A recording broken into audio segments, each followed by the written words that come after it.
Hey everyone, welcome into another episode of On Isles Time. Brendan Yerkes, Cole Healy here again as the Islanders have turned the season around after an 0-3 start. We came on about 2 weeks ago to break down what went wrong, and now all of a sudden things are positive again. We had really high expectations coming in, had a slow start, but now they sit at 4-3-1 after going 4-0-1 in their last 5 games, and we're gonna here to break it all down in the last 5 games. So lots of good, some bad, and we just know it's gonna be a roller coaster of a season. That's for sure. Yeah. The last episode we came on just trashing them. Well, defense is horrendous. Just it's good to see a change. Now we're like you said, it's definitely gonna be a roller coaster. For the first time in a while, it's an exciting team, fun team. So I was just gonna say it's the best part. The Islanders are fun again, Yeah, and yeah. it's like There's 2017, 18 all over again. yeah. Doug Wade hockey is back. Gotta love it, pond Somewhat. hockey. Yeah, But yeah, the games, fun to watch. Hopefully the people start showing up so we could get some good energy behind the team. But just, I think everybody's going to be all over the place. We said transitional year. I think we said that a million times the last yeah, episode as our excuse of getting through what could have been a bad season. But I think we're going to see a lot of this. Probably a lot of win streaks. Patrick Waugh, I feel like, is not that he's big on that, but it's happened a lot since he's gotten here. They'll win a couple in a row, they'll lose a couple in a row, where they'll look like a great team for a few games, then they'll look like a bottom feeder for a few teams. It seems like so far that's the case. Obviously, small sample size, only playing 8 games, but it could happen. yeah. And I think the best example is that like last year they went on that 7 game winning streak in January into February, and then I don't know, shortly after they went on another long losing streak. Yeah, so it's definitely all over the place. And yeah, I mean, just fun hockey. Like it's been a while since we've had fun hockey. I don't remember the exact. I don't remember who put the chart out. It was probably like Jay Fresh or one of those guys. It was like the most. It was like the most stuff per 60. I don't Yeah, know like if you a saw high that event chart. hockey it was. That's what it was. Yeah. All right, I'm thinking of And something they else. were But and it the was Islanders like were the highest first, which stuff is per 60. insane.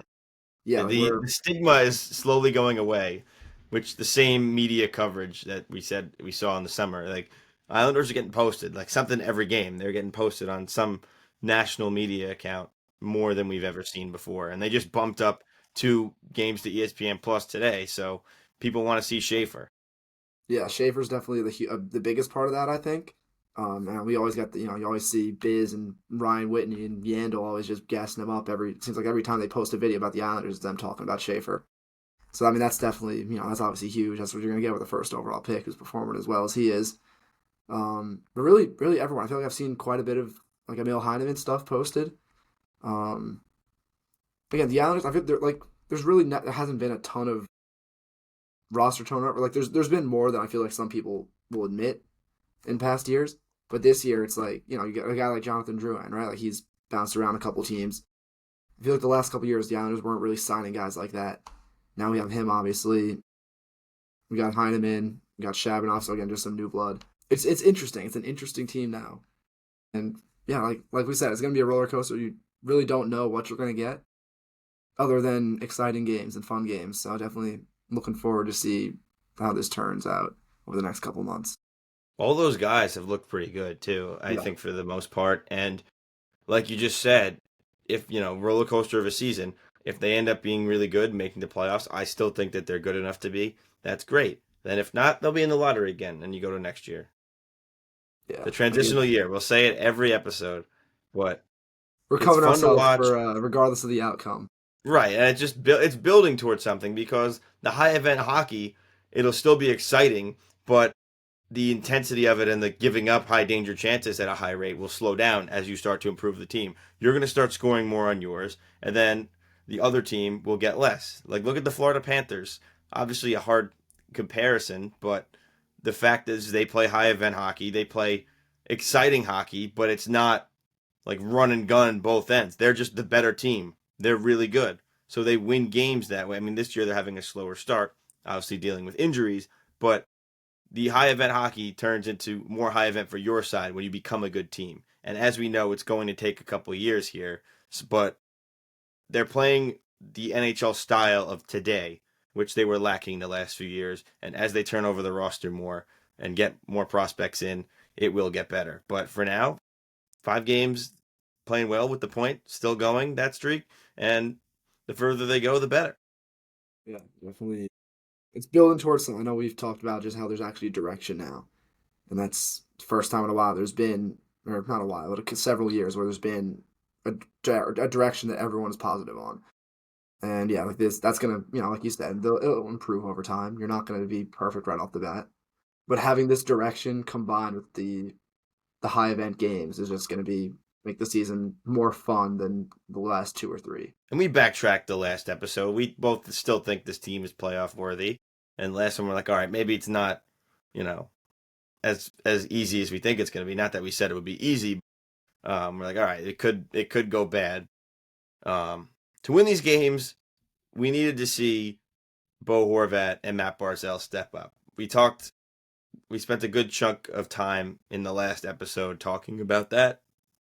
And did they? I mean, Horvat hat trick in that first game after that episode kind of wills the team to the win there, and then from there off and running. He showed up. Barzal, he's looking really quick, and he's looking as we expected. We're fighting for that PPG season, as we said at some point in the summer, and then also Anders Lee is kind of putting the team on his back in a way. Heart and soul. The Lee Surgeons after last year, he looked a lot better, and keeping it going here, and including a 3-point game against Detroit, and then also the big game-winning goal in a game against Ottawa a week and a half ago that the Islanders had no business winning, but he willed them to it. Yeah, Lee has been great, and a lot of people were giving him a hard time after not last season, but the year before, where I think he only scored 20 goals. Uh, Again, I've always been a big Lee fan, and yeah, the pucks weren't going in that one year, but he didn't look as quick as he does now, right? Like I think now is probably the best he's looked, definitely in terms of skating and maybe just overall in his career. A lot of people were saying I'll trade him when he's got still 2 years left on his deal. He's been he's the captain for a reason, right? Like obviously he's going to lead by example, but he has that drive that I feel like some guys, not to say other guys don't have it, but he just has more. And it's good. I think obviously he also started working with Adam Oates in the offseason, and it's just good to see that start paying off. I feel like we saw it last year, maybe not as sustained last year. Like I feel like there were stretches where he wasn't great, but this year especially, like he's been off to a great start, and it's so good to see. The guy's what 6'4", 6'4", probably like 220, 230. It's a big guy, moving really well, which isn't always. I mean, obviously now with how important skating is nowadays, like you are seeing that more and more. Just having that asset is just so huge for this team, and yeah, when it seems like when he goes, the team goes. Right, and he's a point per game right now.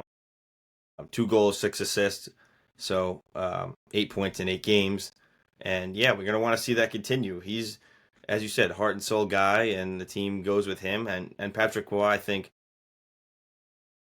did a service for him, moving him down. Actually, putting him on that third line has, I think, made all of them better. Just the way that he shuffled them around, because we say, and at least I feel this way, and I think you'll agree with me that Patrick Roy shuffles the lines way too much. He's always making a change, but I think that move worked out really well, putting Lee with Pageau and Holmstrom. That line has worked really well together. They have last year as well. They had some good moments when they were together. I feel like they were a little bit. So it sparked Holmstrom to succeed. Pageau scored a couple of goals, so it's that worked. And then I think that switch moving what I think it was Shabanov that went up first, but then he got injured. So Palmieri and Barzal are playing well together too. And Duclair actually was the one that got pushed up, and he's also been producing too. So that switch has sparked that middle six to kind of come alive a little bit and have everybody play better. Because Holmstrom had a really slow start, and everyone got a little worried about him, but now he's kind of picked up the pace a little bit. Yeah, just going back to Holmstrom quick. I really liked him on that third line with Pageau and Shabanov. So I wasn't too happy when he was put on the fourth. I feel like a lot of people also weren't too happy. Like Simon Holmstrom's not a fourth line player. But yeah, like I understand that he wasn't having a great start. But yeah, like you said, now that the lines have been shuffled and you got Lee, Pageau, and Holmstrom on that third line, Lee is obviously still doing what he's doing. Holmstrom has definitely looked better than he was earlier on. And Shabanov, I mean, we'll see. He's obviously Yeah, I thought that was weird because I thought it was I didn't even know what happened and he just was out. But on Holmstrom at least, he we may have put too many expectations on him because I know we talked all summer after last year like oh he had a great season he's kind of coming out we're gonna surpass the he got the 50 last year like we're gonna get higher than that and we wanted him to be that top six guy for sure where you know what he's probably like a middle six guy that could play probably second line at his peak. I know it's early to say that, but we shouldn't put too much pressure on him now. But he has all the skill in the world, and I think he could be a great player in that role for two line. Probably not a first line player, but again, not everybody can be. And by doing what he's doing, you know what, moving him on that third line, good spot, and then we could put him on the second if we need to later in the year, or if he stays on that third line and produces at this rate. I mean, he could still score 50 points from the third line. It's possible, and having a 50-point player is a good thing. So he's showing off the skill scoring. I mean, some of his points kind of got a little lucky getting assists. It hits off his leg. The goals. I mean, the shootout goal was crazy, but no, like some of them not having to work too hard, getting a fortunate bounce, but sometimes you need those things for the confidence that continues things and then it comes back. Then the shorthanded goal he has against Philly, absolute snipe. That's the confidence again. I'm going to let this thing rip. So all of a sudden things in a week span go from I'm having a tough start to what I'm feeling good about my game again and I'm helping the team and they're winning. definitely. And yeah, that going back to the shootout quick. Holmstrom's the only guy I have any faith in the shootout. Like I feel like he's just automatic at this point. He loves going that backhand forehand move. I feel like Barzell maybe, but he didn't get to go. Yeah, I don't know. Barzell, he's like, I don't know. I feel like shootouts, he just tries to overdo it. Like he overthinks it, and then just ends up going, coming because his biggest thing is the speed, obviously, right? So breakaway. He had that Right. breakaway goal against Edmonton where he stole the puck off of Bouchard. Throwing a breakaway situation, yeah, like I'm comfortable with him. But I feel like he Shootout, has the opportunity to score. I mean, the shootouts is a whole nother discussion. Like, so I feel like some of these guys, it's just in their mentals. Duclair's a good shootout guy, but he's obviously, I think, still nervous from the one where he fumbled it last year. Horvat has just not scored in the shootout, I think, since last November, where I remember he scored against the Penguins. It just feels like he's never going to get one because they go in slow, and I feel like they try these weak little shots going low, or they miss the net. I think they need a new approach on the shootouts. Maybe they need a Shabanov to teach him a few things because I'm sure he would have been the guy to go if he wasn't injured. Because we talked about how he's kind of a specialist at that when he signed, but I wonder who else they would have gone to going with that shootout. Because I mean, that was the first overtime game of the season, which is kind of crazy in itself. Going with Horvat, Duclair, and Holmstrom were being the three. Pretty interesting. But then somebody brought up Schaefer to me, but I'm like, I don't know. As a defenseman, it's different. So I don't know if you want to throw him into that yet. So I would be for that, but I mean, you have to think Barzell would have been next, right? yeah, it probably would have been Barzell, and I wouldn't be surprised if Schaefer was number 5, and I wouldn't hate that. Maybe Drouin is that his thing? Yeah, maybe. I don't know. I'm sure They have we'll some see that. options. Yeah, in past years we probably would have had 3 shootouts by now. So it's that again another. Right. I know. We were mentioning that the other day, leaving UBS against Detroit. I'm like, we just played 7 games and haven't had an overtime yet, which I'd love to know is when the nuts. last time that happened was when they went 7 straight games without going to overtime. Well, the last 2 years they've been to what, like 20 plus overtimes, Yeah, and it's like like each year. yeah, I feel like there's a point both years where it looked like where like they were on pace to break the record.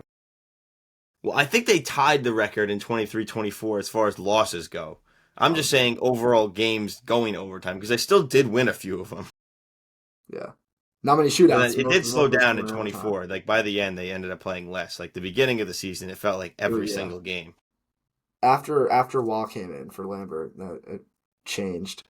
But yeah, no, that first half was just so frustrating. And then imagine how many more they would have played if they didn't blow leads with 30 seconds left. Well, that's a whole nother Yeah, discussion. But I mean, the overtime did look pretty good. They had some looks. They should have scored on their looks. yeah. Would have Um, been nice to see him win a face-off. right. Even maybe yeah, they cough up the puck, but D'Angelo could have been a shootout option too. Yeah, I don't know. I think maybe that'll come around, but how many shootouts are going to really be in yeah. too? Like I don't think they're gonna focus too much Not an on it. issue. But anyway, just with going back to I guess Holmstrom, and then also if you want to talk about Siplikov here, like we said last episode, it's like pretty much every single winger on this team is a middle 6 guy on most teams. So like I didn't love Holmstrom on the fourth line, but if you're gonna move him off, you got to move someone else back on. So I feel like that's definitely part of the reason. And then Siplikov as well. Siplikov's been playing on the fourth line. He's not a fourth line guy. Like you could throw him on the third line. I would ideally like no other. Not looking at any other players. I would have Siplikov as a third line guy. And then obviously the downside is that is you got to put someone else on the fourth line, and that's just what's going to happen. And I feel like that's part of why he's changing the lines up so much at times. Because he wants to give these other guys looks, wants to give them opportunities on higher lines. But yeah, I mean it's tough to see. A guy The like middle six Siplikov. landers. Yeah, you see the potential with a guy like Siplikov, and he's buried on that fourth line. That's what's so frustrating. Just like Awad doesn't seem to like him very much, and Yeah, he gives everybody a pretty long leash, but Siplikov he doesn't, and now he's buried on that fourth line. But it also goes back to the problem that there's too many players on this team that are just kind of like you said in that spot of being a middle six guy. What are you going to do with them all?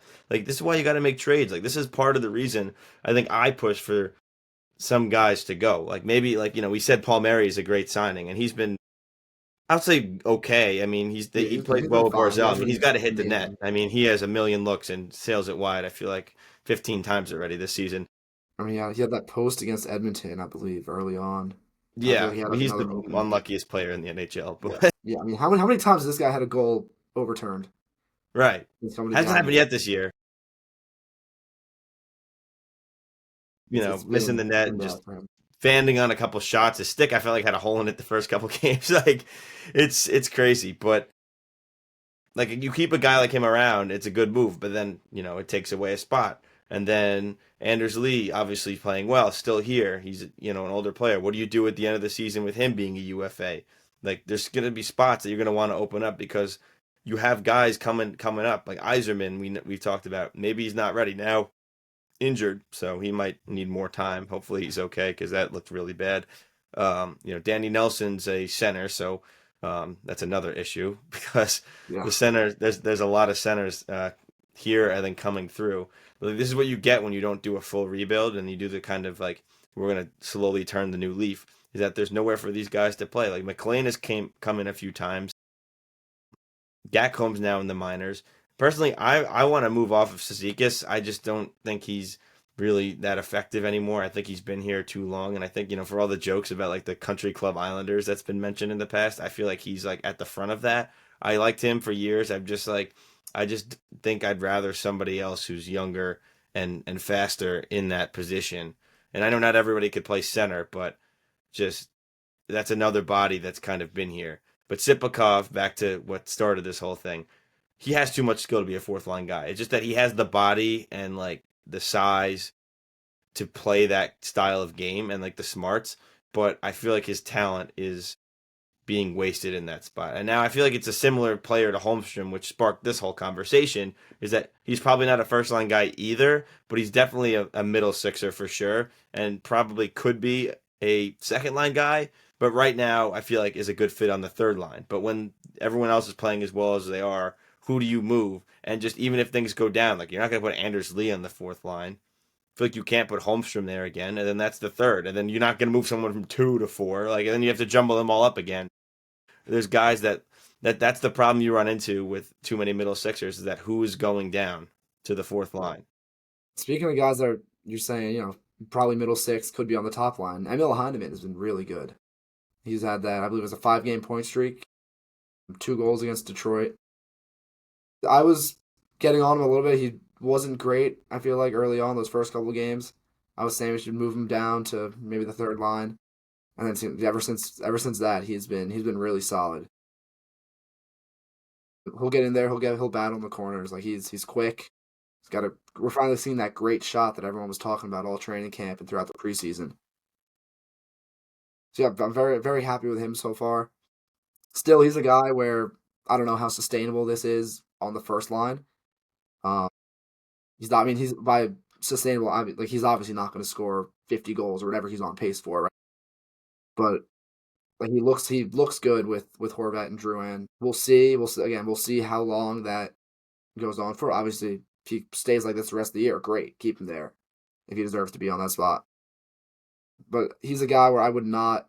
I wouldn't mind seeing him maybe move down to give another guy an opportunity on the first line if things start to get tough. Whether for him personally, maybe he goes a couple games without scoring, or just the team in general. You want to switch something up. But yeah, Heineman's definitely impressed me so far. He looks like he belongs on that top line.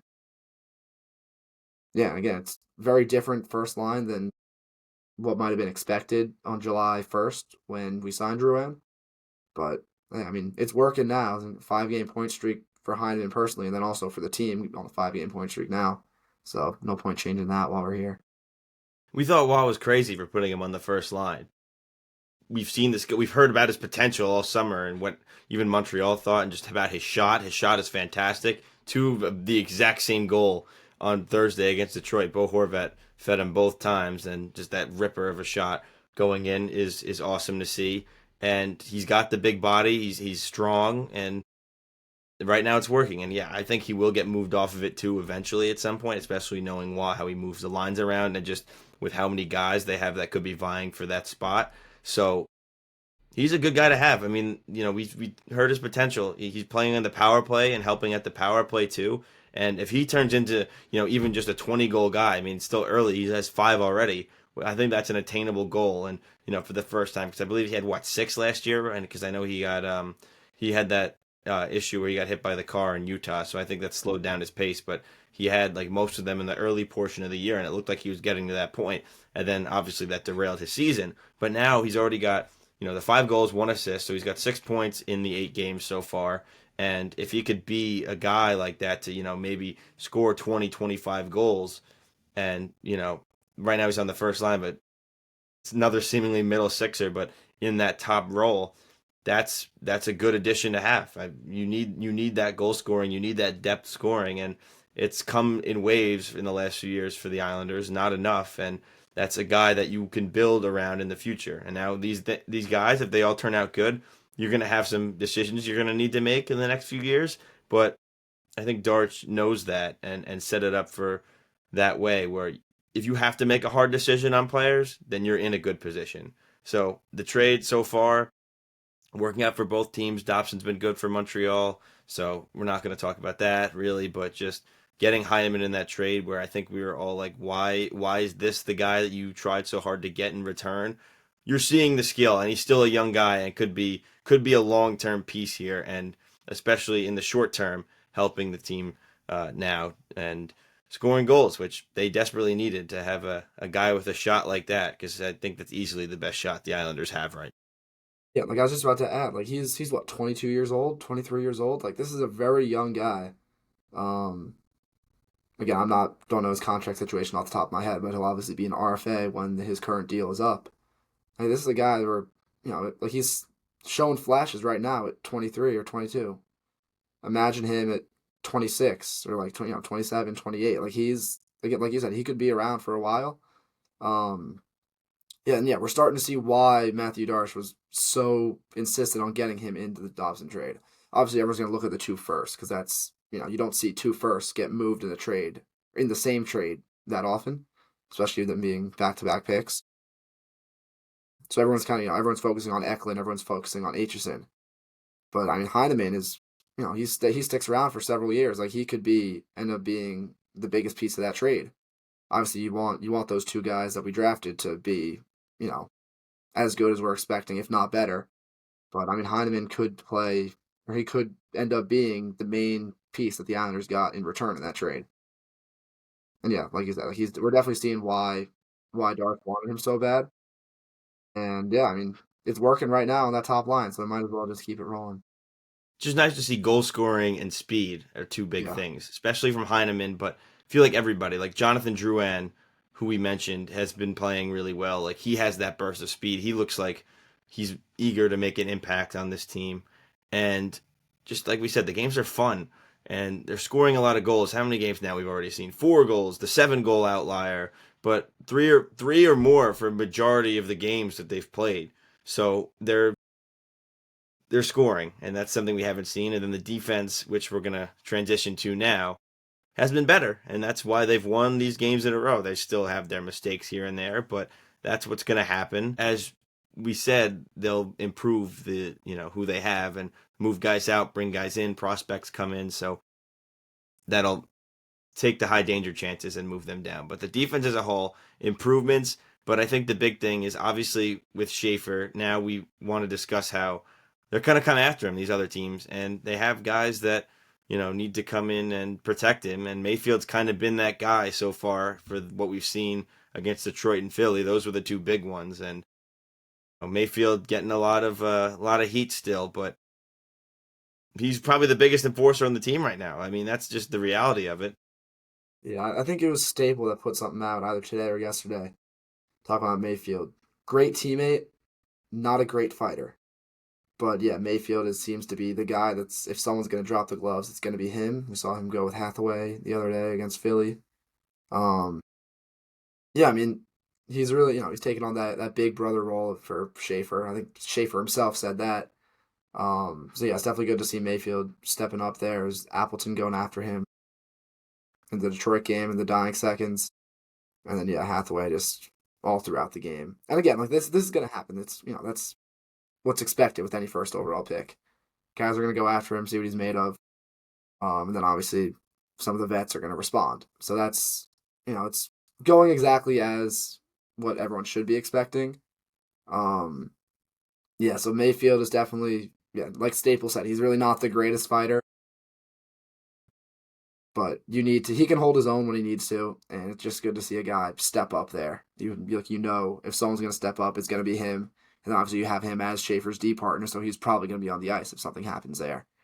Um yeah, and then going back to Schaefer too, like his point streak ends at 6 games. He's currently at 7 points in 8 games, so he's under point per game for the first time in his career. And we're 2.5 weeks I would into take that at game 8. Yeah, 2.5 weeks into his career, and he's just now getting to under a point per game. So yeah, definitely offensively, his the production is there, and even defensively, like, he looks really solid. I'm not gonna say. I saw someone say today that he's better defensively than Slavin. Like, no, let's not go that crazy yet. But like he's looked solid defensively. He's had a couple hiccups, but again, like we've talked about this whole off season leading into the season, the guy's 18 years old. He's gonna make mistakes. So nothing like too bad yet. Right, but I think he's surpassed both of our expectations so Yes, far. I mean, I 100%. I set the bar not low, but because I was excited to see what he could do, but I was coming into the season, I was expecting more growing pains early on, but he just looks like he belongs. He's just a natural out there. Yeah, yeah. I was working yesterday as a guy, running the register at a grocery store. Right, a guy comes through wearing a Giants shirt. And he's like, "Oh yeah, I'm talking to him. He's like, "Yeah, I'm from Garden City." So I'm like, "Oh, are you an Islander fan at all?" He's like, "Oh yeah." And he's like, we're just talking about that a little bit. He's just like, "Yeah, Schaefer, he looks great. Like it's insane." And I said to the guy, "I'm like, yeah, I figured he'd be this good at some point, maybe towards the end of the year, but he's been like that since game one." And I feel like that's what most fans are believing. Like we all And expect the him to national be this good at media, some point, but it's social the media. media, everything. Yeah, it's Like I just think everyone's amazed by this kid. The amount of jerseys they've already sold. yeah, His interview after the Sharks game where he well, had the yeah. I two mean, point. he's grabbing the mic from Shannon. Like when has that ever happened? When has any Islander ever done that? There's a budding star on Long Island. He's just Yeah, there's and it's the quote I've been saying, and I mean obviously we're blessed to have him on our team, but that's what it is. It's like that I've been saying that this kid is a generational player and that he's on our team. When have we ever said that? yeah, it's definitely special player and fun times right now and coming ahead, just to see how his career unfolds. And he's a guy just going back to, just like the national media. Who knows? Maybe that's a guy that Amazon series where they follow the players throughout the season. Maybe Schaefer's a guy like, Barzell. Yeah, that would be. I feel like before this year, Barzell would have been the guy. But even then, no one's like saying they want to watch a day in Matt Barzell's life or follow his whole season, right? Now we have this guy like Schaefer is just like he's amazing. I've Well, never him and Barzell seen. together is also insane. The way they look, Yeah, especially in the power play. Schaefer's made the power play fantastic.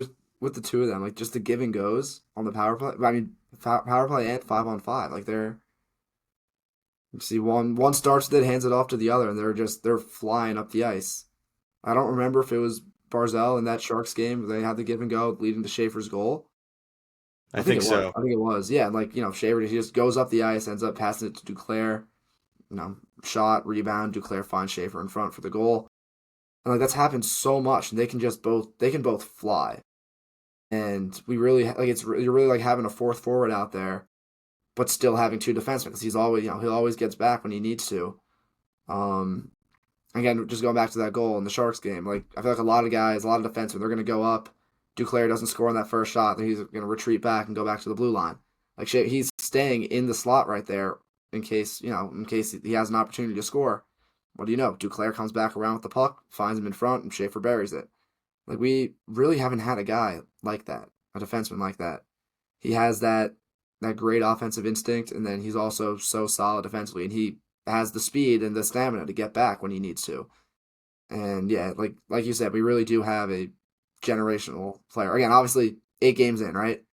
But it's looking like he could end up being a top 3 defenseman in this league. It's looking like he could be up there with Makar and Hughes if he keeps playing like this. The thing with that too is that we might have mentioned it before, and I think this is the consensus, is that if he didn't get hurt last year and he didn't only play 17 games, would he be widely regarded as a generational prospect going into the draft? Because we said, oh, it's a down year for the first overall pick when they won the lottery, right? But this guy he skates like nobody I've ever seen before. I mean, maybe just because the Islanders haven't had the greatest skaters, like obviously there's good ones, like Barzal can skate well, and Drouin, Drouin now obviously, but Horvat, can pick up speed when he gets going, but he's just the best skater on the ice at all times, and obviously he's like a McDavid's like a type of skater like that, and they were on the ice together recently, but there's not many. So this guy Schaefer might have been a can't miss #1 generational prospect if he played that whole season and if he played that whole World Juniors where everybody got to see it. But he didn't get to show himself off, so he was kind of went under the radar. So maybe that's why there was not that hype surrounding him. But he could be on that level of the McDavid type draft prospects, the Celebrini types, but we haven't seen it. And in addition to what you said before about just that Amazon series thing, think about all the other things. Obviously, the Islanders have to be a good team to get these things, but more Winter Classics, more Stadium Series. They're getting the All-Star game. Now, think about it. He's going to be an All-Star next year, with Barzal and Horvat and maybe Sorokin if he figures things out. Think of these guys. Like, these are things that you're going to get now. Like at certain events, media tours, you're going to have more people, more national games, which I know we want to watch our, own broadcast over a national broadcast, but these types of things. I can't wait for the first game that the Islanders play on TNT because they're going to be all over it because those guys have a lot of fun and are good at growing things. So these are all things that are important, and just having him play the way that he has so far is just insane. Like every time he gets the assist, it's just everybody was looking for it. And now obviously the streak's over and everyone wants to see him continue to do well. But I think it's also in a way good that it ended too. So it's like, all right, the initial hype of that is over. Now it's just go and play your game and focus on the little things. Play good defense, set up chances, take hits, throw hits. Like he's not focused on, I have to get a point to keep this streak, which not that he was to begin with. He wants to win games, but now it's just full steam ahead on the season and everything, and he's in a really good place to continue that. And I think Scott Mayfield has put him in a good position where he's protected him, and Mayfield isn't a guy that's going to overcommit. He just plays his position well, sits back in his position, I think makes it easier on him to go freely, and that is Schaefer, just to go up the ice, join the rush. It's easier to do those things when you have a guy that could sit back and hold down the fort. Yeah, Mayfield obviously gets a lot of hate. Not all of it is deserved. But yeah, like it definitely makes it easier on Schaefer. You have a guy that's just gonna be steady back there. Like Mayfield's not gonna be jumping up like Schaefer is, right? Like you know what you're getting out of him, and then that allows Schaefer to obviously do his thing in the offensive zone. Turnover, Schaefer can obviously get back. But while he's getting back, you know where Mayfield's going to be. He's going to be solid positionally. So he's a very good. I feel like he's a perfect fit to be Schaefer's partner, especially this first year. Yeah, and I think that the penalties thing is overblown because I saw a lot of nasty comments about Mayfield and the Islanders post after they lost to Philly on Saturday, and it was just all oh, Mayfield's fault, penalties. It's like, well, two of them, one of them was the fight, the other one was another scrum, and then the last one was obviously a high stick that wasn't great, but that's not why they lost the game. Like, just that all of these defensemen make mistakes at times. He's the one under the most scrutiny, which doesn't make any sense to me because they're all really do the same things or make the same amount of mistakes. Like the P and P, Pelech and Pollock, they've been way better the last two games. Like there's still a few mistakes here and there, but I think Pelech's been pretty shut down on that, and Pollock had a real rough start, but he settled in. To me, he looks quicker, but I think his positioning hasn't been as good. That's been his issue so far. But they've looked a lot better. D'Angelo has settled in because he had a really probably the worst start out of all of the defensemen, and he's looked better. Now Romanov is hurt, so that's kind of he'll be out for a day, turned into IR. So we'll see how long that is. He was on the ice today in a red jersey, and then Boquist came in, and then Marshall Warren came in his first game, the Long Island kid, 2 assists. So crazy things going on, but the defense has looked better. And you know what? Warren might actually be able to stick. One game is early to tell, but from the things that people have said about him, at least people that know him, just the way he plays the game, that they say he could be like a diamond in the rough, like his size and just his play style, that he could just be a guy that eats up minutes and somehow, shockingly becomes a regular NHLer. And he played on, did he play on the left side that game? Yeah, he's playing on So D'Angelo's left side. he could be a guy that the Islanders are happy to have, because think about it, all those years of college, he kind of developed there, and that's why he spent all of last year in the AHL and now getting his chance and played well enough to get another one. So he could be around too. Yeah, I mean, he looked solid. Like he was making, he's physical, being tough in front of the net. I don't remember who he hit, but he had a nice hit on someone on the, I saw on the boards. He looked like he belonged. Again, obviously the 2 points are going to help with that. He had a really nice pass to Duclair for the first one, and then the second one was just a shot that got tipped in by Siplikov. Yeah, I mean, he looks solid. Obviously, he's an older guy. I believe he's what, 23, either 23 or 24. 5 years of playing in college, then all of last year in Bridgeport. But yeah, he looks like he can stick around. Obviously, we'll see what happens when Romanov's back. If they like, I know Wall liked. I think he likes Boquist. He's willing to give him those opportunities. So we'll see whether. My guess is just Warren would go back down, but unless he just really plays himself onto the team these next couple of games before Romanov comes back, then the question there is, you're not going to keep is whether or not you're going to keep Warren up and have him sit in the press box every game, or if you're going to throw him into the top six. So that's a conversation for another day when Romanov actually is healthy. But I definitely think next season, again, it's obviously very early, but Warren keeps putting up games like this, not even just the 2 points, but just everything. Like he looks like he belongs. If he keeps that up, then I think, again, first, if there's another injury later on in the year, he'll be brought back up. Then I think you pencil him in for a spot next year. And the Islanders have so many left defensemen, they're going to have to turn one of these guys into a right D-man. Not that it's easy to do, but somebody's got to try. Maybe George, if they have him down there trying that. I'm not really sure, but they should, because I think we want a place for all of these guys. Yeah, I know he said during camp he's comfortable on both sides. So Right. I don't know. That's why I say him, maybe, because he said it. So maybe they're going to try it in the AHL.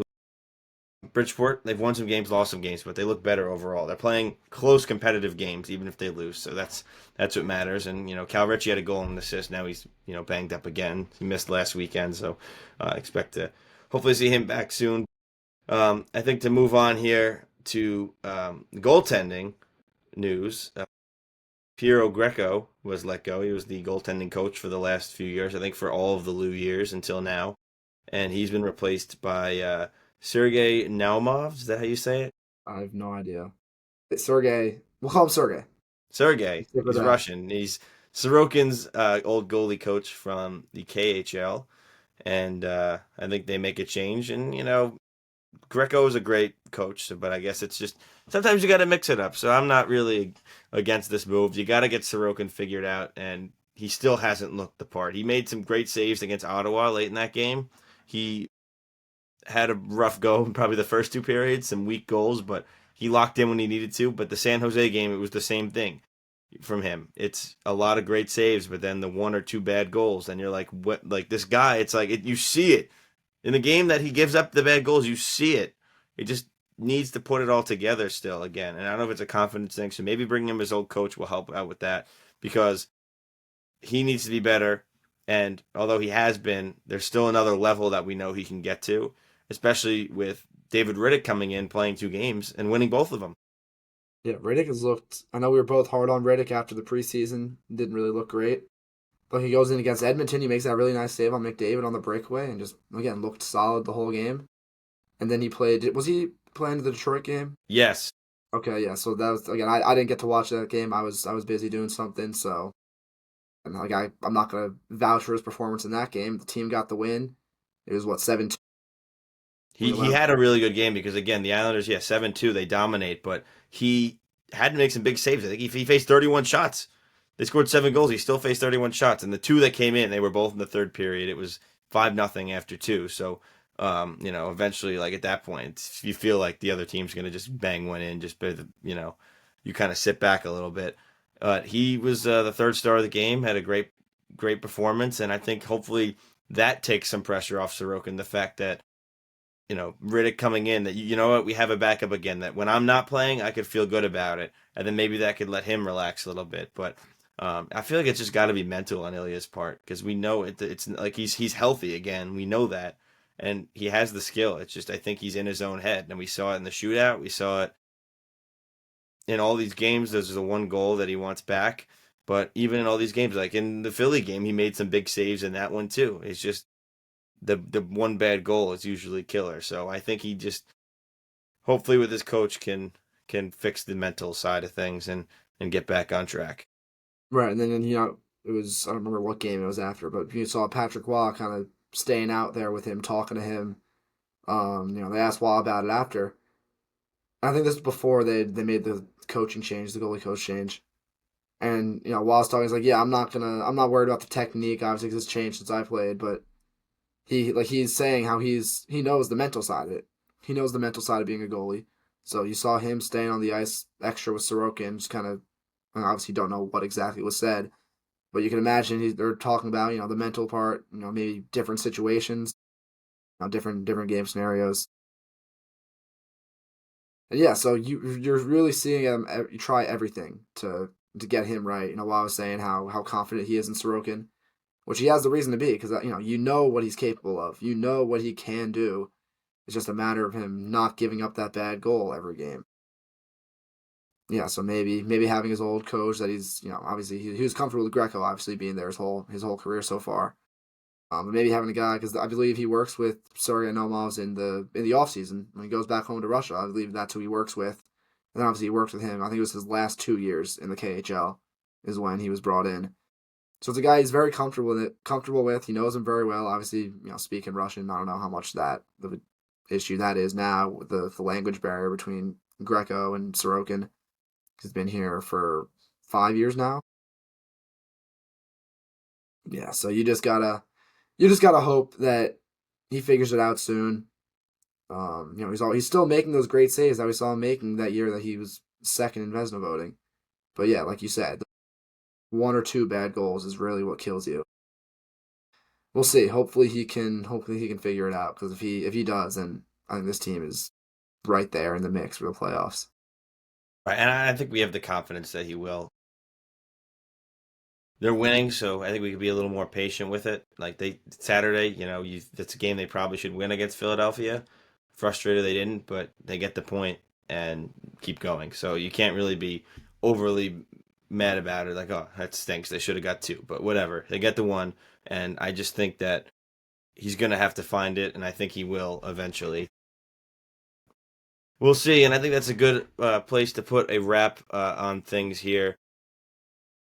But yeah, it's good to be in the season, see the team playing well, fun times again on Long Island for Islanders hockey, and as we go through this season, hopefully they could make a little run for the playoffs and get things going. But still, only 8 games in, so we got a lot of time for that, and every other week we're going to come back on here and discuss what happened. That's probably the schedule we'll roll with.